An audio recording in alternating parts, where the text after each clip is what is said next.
आज धन्यवाद प्रस्ताव के संदर्भ में मैं खड़ा हुआ हूं। राष्ट्रपति जी ने अपने अभिभाषण में कहा कि वह पहली बार नए संसद में आकर दोनों सदनों को संबोधित कर रही है।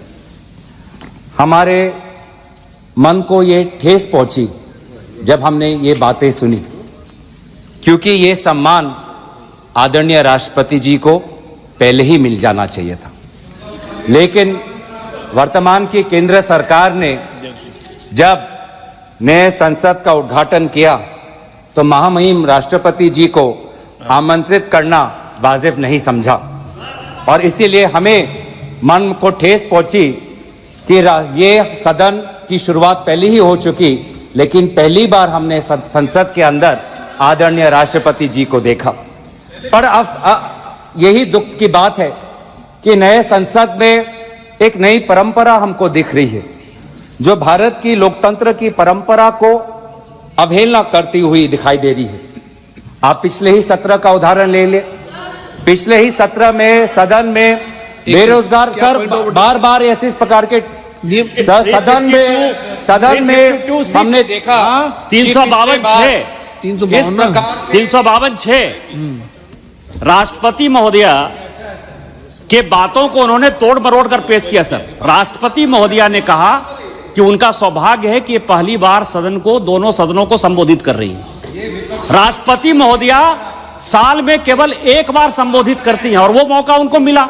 अब इसके उद्घाटन में वो आई या नहीं आई, इस तरह से वो डिबेट को जो इन्फ्लुएंस कर रहे हैं, वो राष्ट्रपति का इसको एक्सपंज करना चाहिए। सर, चेक कर लेंगे। किसी को बोलना है तो बोला लीजिए। सर, इसी परंपरा की हम बात कर रहे हैं कि सत्ता पक्ष के मंत्री, सत्ता पक्ष के सांसद जब भी उनका मन चाहे खड़े होकर आरोप लगा सकते हैं। नहीं, ऐसा नहीं है। मैंने पॉइंट ऑफ ऑर्डर का विषय किया था। और विपक्ष जब अपनी बात रखना चाहे तो हमको चिट्ठी भेजना पड़ता है, हमको रुकना पड़ता है। आज सुबह भी हमने यही देखा कि आदरणीय संसदीय मंत्री ने एक सांसद जो आज नहीं है, सदन के बाहर उन्होंने कोई वक्तव्य रखा, उस पर उन्होंने मीडिया पर निर्धारित जो कुछ बातें आई उस पर उन्होंने अपनी बातें रखी, पर उस पर हम अपना विद्रोह हम जता नहीं पाए। संसदीय मंत्री बार बार कहते हैं कि जो सदन के बाहर, आप भी कहते हैं जो सदन के बाहर कही जाती है, जो मीडिया के सूत्रों पर आधारित हमें बातें अंदर नहीं रखती। आप ही के निर्देश का उल्लंघन संसदीय मंत्री करते हैं, पर उसके आपके संरक्षण में हम अपनी बात नहीं रख पाते। यही हो रहा है। सर, पिछले सत्र में भी जब सदन में कुछ युवा बेरोजगार के नारे लगाते हुए सदन के अंदर घुसे और हमने बात उठाई, हमने जानने की कोशिश की केंद्र गृह मंत्री से कि ये घुसपैठ कैसे हुआ, तो केंद्र मंत्री ने हमारे सवालों का जवाब नहीं दिया। लेकिन उसके पश्चात लगभग 142 सांसदों को निलंबित किया गया। सर, ये बहुत ये आप पे भी आरोप लगा रहे हैं। ये संसद की व्यवस्था, लोकसभा की व्यवस्था, इस स्पीकर के कार्यालय का काम है। आप पे भी आरोप लगा रहे हैं। सब चेयर को भी नहीं छोड़ रहे हैं। सर, बहुत दुख की बात है कि जहां पे हमने केंद्र राष्ट्रपति भाषण के विषय पर, नीतियों पे, कार्यक्रम पे बोले सर बहुत दुख की बात है। सर, आप बहुत दुख की बात है। सर, आप पहले यहाँ पे सदन पे नहीं थे जब पिछले वक्तव्य बोल रहे थे। आदरणीय राष्ट्रपति जी ने जितना लंबा भाषण दिया, उससे दुगना लंबा इन दोनों ने दिया। सर, उससे दुगना लंबा इन दोनों ने दिया। और किन किन विषयों पे दिया आप नहीं थे। सर, मैं आशा करता आप सुनते उस समय। लेकिन हमने पिछले ही सत्र में देखा, सर, हमारे संसदीय इतिहास में सबसे ये रिकॉर्ड है कि एक दिन में 146 मेंबर्स को निलंबित करना, ये हमारे संसदीय इतिहास में एक रिकॉर्ड है। और दुनिया में भी ऐसा कोई उदाहरण नहीं कि एक ही दिन में 146 सांसदों को निलंबित करके 3 दिन में 14 बिल पारित करना, ये रिकॉर्ड है। सर, ये रिकॉर्ड है। तो इसीलिए सर, एक महिला सांसद को भी निष्कासित किया गया। तो ये पूरे जो संसदीय जो मर्यादा है सर, बार बार हम देख रहे हैं। सर, एक मिनट आप भी चुप रहो। मैं माननीय सदस्य से अपेक्षा करूंगा कि वह सदन के किसी भी निर्णय पर जो सदन ने लिया है उस पर टिप्पणी नहीं करे तो उचित रहे। बोले आप, कोई दिक्कत सर नहीं। 2014 के बाद हम इस सदन को लोकतंत्र का मंदिर के तरीके से लोकतंत्र का मंदिर कहकर हम इस सदन को सम्मानित करते हैं। लेकिन सर 2014 के बाद धीरे धीरे हम एक सुनिश्चित योजना सत्ता पक्ष के द्वारा देख रहे हैं। अब ये सदन या ये संसद लोकतंत्र का मंदिर नहीं सर, ये एक विशेष सम्राट का जीता जागता राज दरबार धीरे धीरे बनता जा रहा है। अब महाराज एक सेकंड आप एक मिनट मानिए। आप बहुत वरिष्ठ सदस्य है, आप संसद पर ही आरोप लगाएं। इस संस्था में आप बैठे हैं, जिस संस्था का पवित्र सदन है, आप ही सोचे क्या बोल रहे हैं आप। नो एलिगेशन ना, आपने संसद पर सवाल उठाया, पार्लियामेंट के सिस्टम पर सवाल उठाया। नो सर मैं अपनी बात रखूं। हाँ। मैं सदन की मर्यादा और भारत की संसदीय की इतिहास की मर्यादा की संरक्षण में बोल रहा हूं। बात कर रहा हूं सत्ता पक्ष की सुनिश्चित योजना, क्योंकि जब भी यहां पे महाराज जब आते हैं तो सारे सांसद खड़े होकर ताली बजाते हैं, उनका जयकार होता है। जो जिस जिम्मेवारी से हम आते हैं, जिस जिम्मेवारी से हम आते हैं सर, वो जिम्मेवारी को हम भूल जाते हैं। और महाराज भी आते हैं, कुछ क्षण बैठते हैं और फिर वो चले जाते हैं, विदाई देते हैं और एक भी सवाल का उत्तर नहीं देते। सर इससे पहले भी सदन में और इस संसद में बहुत से प्रधानमंत्री राष्ट्रपति के अभिभाषण में बोले ना, माननीय आदरणीय अध्यक्ष महोदय, राष्ट्रपति के अभिभाषण में बोले। इस संसद की बात कर रहे हैं। हाँ, संसद में बोले। इस संसद के इतिहास की बात कर रहे हैं सर। इस संसद के इतिहास में बहुत से प्रधानमंत्री आए हैं, सभी प्रधानमंत्री ने अपने अपने कर्तव्यों का पालन करते हुए प्रश्नों का उत्तर दिया। लेकिन हमने शायद पहली बार हमने एक महाराज को देखा जिसने 5 साल में किसी भी विभाग का प्रश्न का उत्तर नहीं दिया। गलत सर, ये ख्वाहिश हो सकती है सर, ये उनकी व्यक्तिगत ख्वाहिश हो सकती है कि भारत की लोकतंत्र को राजतंत्र में परिवर्तित कर दे। ये उनकी व्यक्तिगत ख्वाहिश हो सकती है, लेकिन उनकी व्यक्तिगत ख्वाहिश में विपक्ष अटकलें डालेगा। आज हम सदन में हम देखें सर, रिकॉर्ड पे देखें, आज इसी सदन में हमने देखा कि पिछले सत्र में जब विपक्षी सांसदों को निलंबित किया गया था तो 14 बिल 3 दिन में पारित हुए। अभी तो शुरुआत हुई है, धैर्य रखिए। 2 घंटे से हम आपकी बातें सुन रहे हैं, अब आप भी दो सुनने का धैर्य रखिए। 2 घंटे से हम सब बैठे हुए हैं, अब हमारी बारी है और सुनने का धैर्य रखिए। 2 घंटे से हम सुन रहे हैं, अब माननीय सदस्य प्लीज बोलना की शक्ति है। माननीय सदस्य प्लीज, आप नीतियों पर, कार्यक्रम पर कितनी भी तीखी आलोचना करो, लेकिन सदन के निर्णय पर मैंने पहले भी कहा था, आप सब वरिष्ठ लोग बैठे हैं, सदन के निर्णयों पर उंगली नहीं उठाएं। ना सदन के निर्णय पर उंगली नहीं उठा सकते आप। नो उठा सकते हैं अभी तक सर। आप बताइए। 78 सर, रूल 378 समय पूरा दीजिएगा सर। 378 समय पूरा दीजिएगा सर। स्पीकर के जो डिसीजन है सर, इस हाउस का जो डिसीजन है सर, इसके ऊपर कोई भी चर्चा नहीं हो सकती और कोई भी आरोप नहीं लग सकता। 378 यही कह रहा है सर, और 378 के हिसाब से सारा एक्सपेंस करिए सर। भाजपा के दूसरे वक्ता ने देश के भूतपूर्व प्रधानमंत्री पे आरोप लगाया और कुछ नहीं हुआ, कोई नहीं रोका गया। महिलाओं पर आपत्तिजनक बातें की गई, कोई रोका नहीं गया। तो सर मैं बस तथ्य आपके सामने रख रहा हूं, मैं तथ्य आपके सामने रख रहा हूं कि इस 17वीं लोकसभा में out of 172 bills, 64 bills have been passed with less than 1 hour of discussion. This Lok Sabha, the current Lok Sabha, it will finish its 5 years without the position of Deputy Speaker being allocated to a member of the opposition. This 17th Lok Sabha, in the history of Lok Sabhas of India who have completed 5 years, will show the least number of sittings when it ends on Feb 9th. राष्ट्रपति जी के अभिभाषण बोल रहे हैं, संसद में बोल रहे हैं। अध्यक्ष महोदय, मैं आप धन्यवाद। लोकसभा में ये जो सुनिश्चित योजना है और लोकतंत्र को खत्म करके भी बोल रहे हैं, पीठ पे भी राजतंत्र को कायम बनाना, स्पीकर के राजतंत्र को की जो एक परंपरा यहाँ पे स्थापित करने की कोशिश सत्ता पक्ष कर रही है, इस राजतंत्रों को बनाने में भ्रम एक विशेष अस्त्र इनका होता है। भ्रम बहुत जरूरी है लोगों को भ्रमित करने में।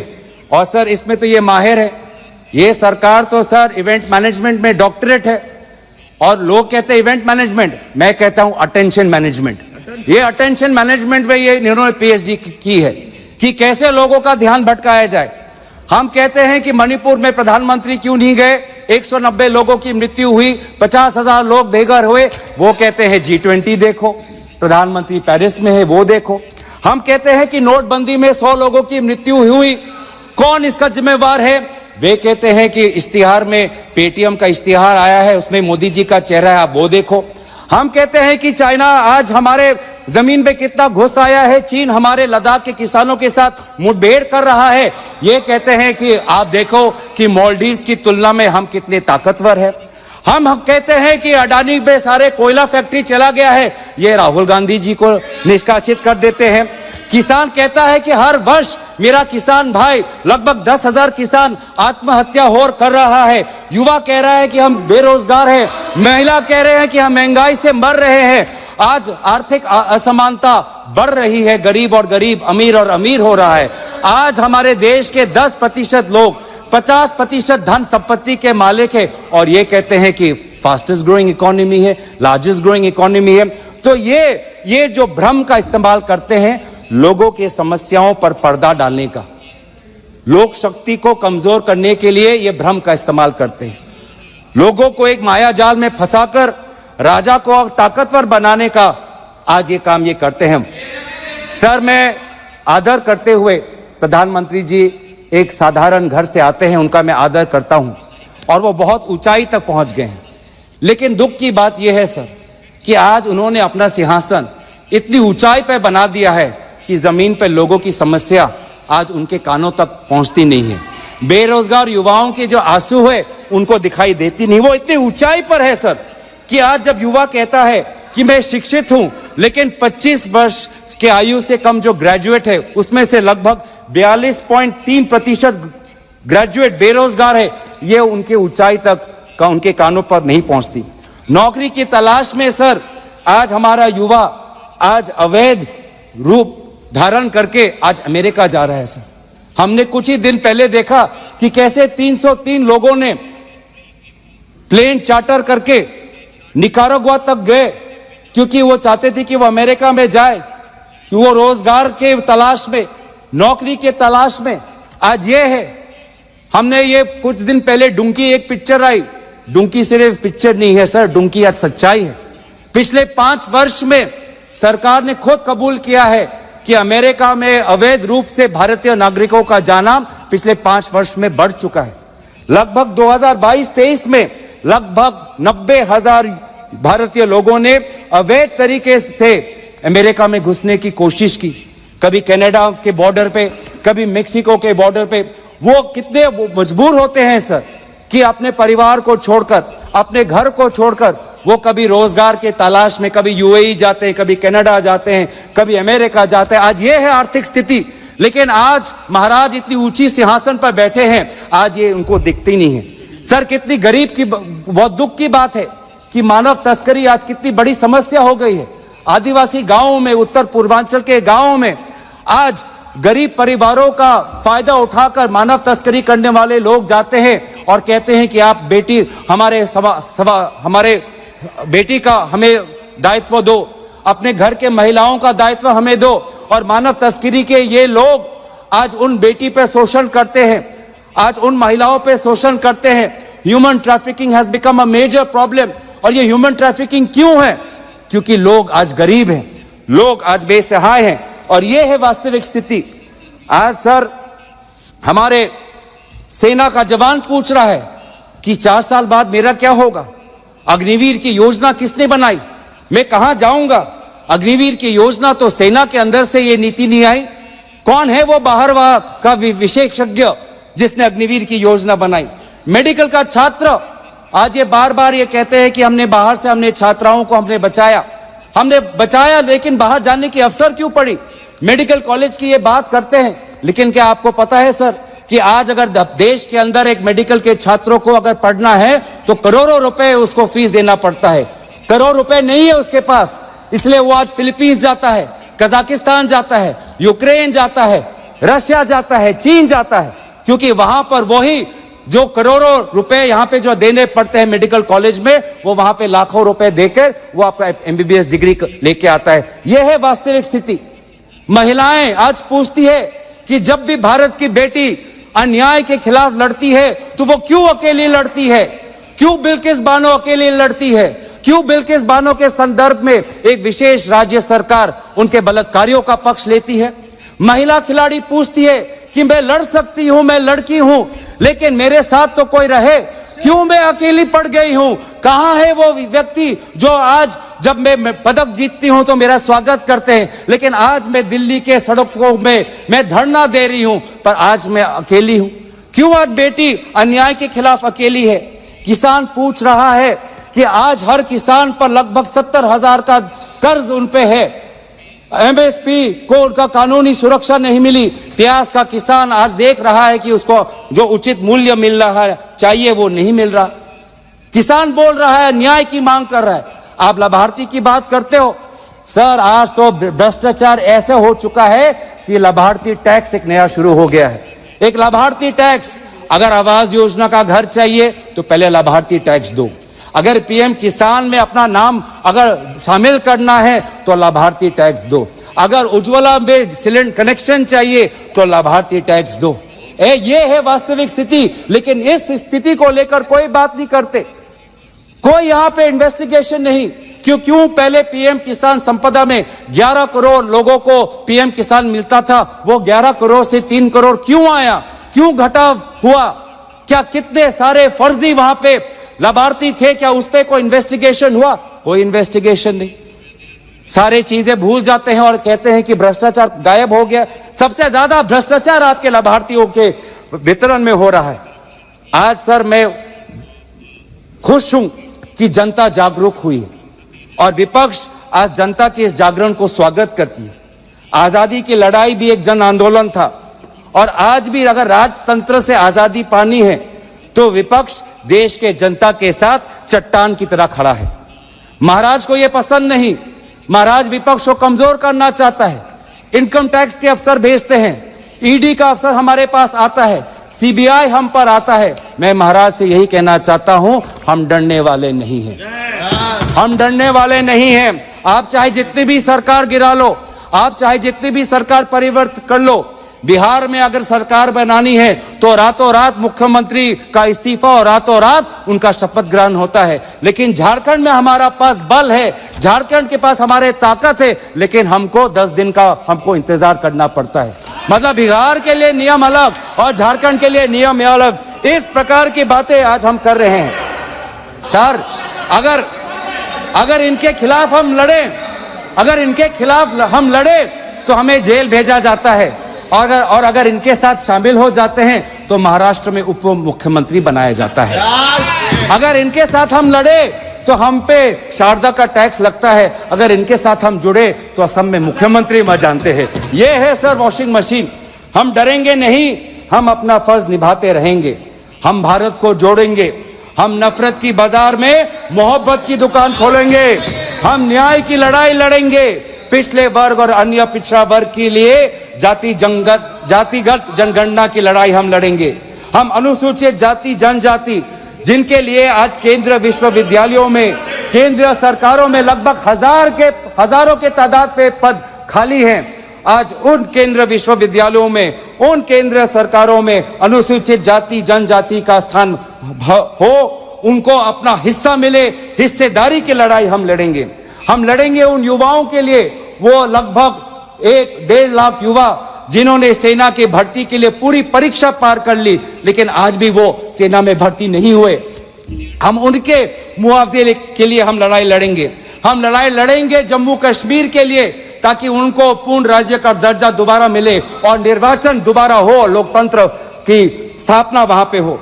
हम लड़ेंगे आंध्र प्रदेश के लिए। For Andhra Pradesh, we gave a special category status. We promised them, and today again repeatedly, the Prime Minister has been betraying the people of Andhra Pradesh and denying them the rightful special status.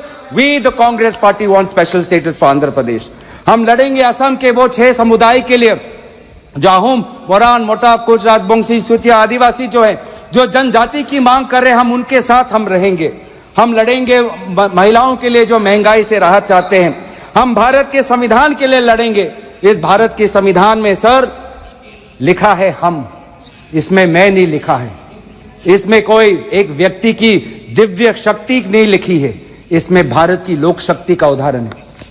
इसमें लिखा है कि हम भारत के लोग भारत को एक संपूर्ण प्रभुत्व संपन्न समाजवादी पंथ निरपेक्ष लोकतंत्र आत्मक गणराज्य बनाने के लिए तथा उसके समस्त नागरिकों को न्याय, स्वतंत्रता, समता और बंधुता में बढ़ाने के लिए हम प्रयत्न करेंगे। ये है इस संविधान के प्रति, क्योंकि देश सर किसी व्यक्ति के दिव्य शक्ति से नहीं, देश संविधान से बनता है, देश आम नागरिकों से बनता है, देशवासियों से देश बनता है। तो सर हम लड़ेंगे इस भारत के संविधान के लिए, हम लड़ेंगे वसुधैव कुटुंबकम की संस्कृति के लिए, हम लड़ेंगे गंगा जमुना के तहजीब के लिए।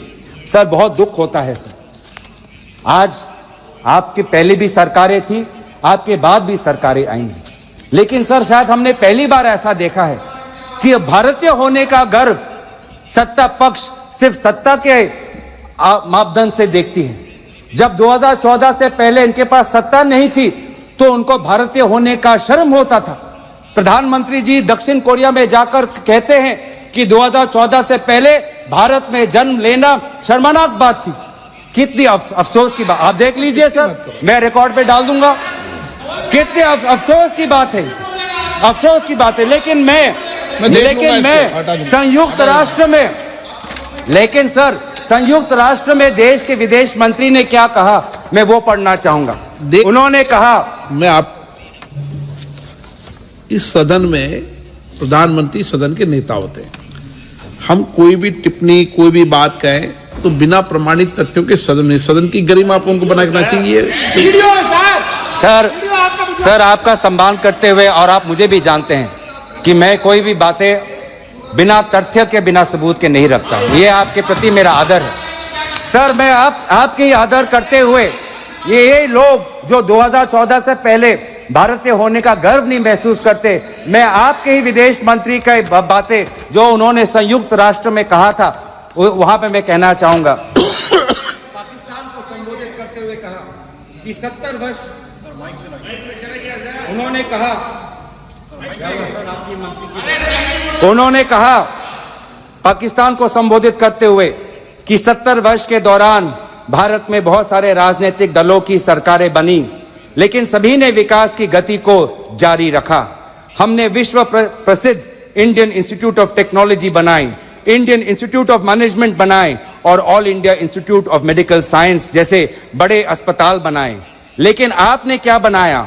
आपने आतंकवादी ठिकाने बनाए, टेररिस्ट कैंप बनाए। हमने स्कॉलर्स पैदा किए, इंजीनियर्स पैदा किए, डॉक्टर्स पैदा किए। आपने क्या पैदा किया? ये जो 70 वर्ष का जो विवरण किया है, ये आदरणीय सुषमा स्वराज जी ने विदेश मंत्री के पद पर रहते हुए भारत की गरिमा को उन्होंने सुरक्षित रखा। और कितनी अफसोस की बात है कि आप 2014 से पहले भारत के प्रति आपका कोई गर्व नहीं महसूस करते। सर हम भारत के होने का हम गर्व महसूस करते हैं।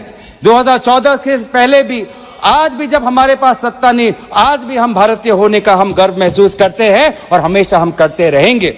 लेकिन सर मैं अंत में ज्यादा समय ना लेते हुए बंकिम चंद्र चटर्जी के वंदे मातरम की कुछ पंक्तियां कहकर अपनी वाणी को मैं विराम देना चाहूंगा। त्वम ही दुर्गा दश प्रहरण धारिणी, कमला कमल दल विहारिणी, वाणी विद्यादायिनी, नमामि त्वाम नमामि, कमलाम अमलाम अतुलाम, सुजलाम सुफलाम मातरम, वंदे मातरम। भारत कब विकसित होगा? ये कोई अंतर्राष्ट्रीय संस्था या कोई विशेष व्यक्ति नहीं। भारत तब विकसित होगा जब हम संविधान के अनुसार सामाजिक, आर्थिक और राजनीतिक न्याय सबको मिलेगा। भारत तब विकसित होगा जब विचार, अभिव्यक्ति, विश्वास, धर्म और उपासना की स्वतंत्रता सबको मिलेगी। भारत तब विकसित होगा जब प्रतिष्ठा और अवसर की समता सबको मिलेगी। तब जाके जब भारत का हर नागरिक ऐसा महसूस करेगा, तब जाके हम भारत के प्रति हम न्याय करेंगे। और अंत में हम यही कहना चाहेंगे कि हम अपने लड़ाई भारत की लड़ाई, भारत जोड़ने की लड़ाई, भारत के नागरिकों के आम न्याय की लड़ाई हम लड़ते रहेंगे, हम डरेंगे नहीं। इन्हीं शब्दों के साथ मैं महामहिम राष्ट्रपति के अभिभाषण पर धन्यवाद प्रस्ताव में अपनी बातों को समाप्त करता हूं। धन्यवाद। जय हिंद। वंदे मातरम।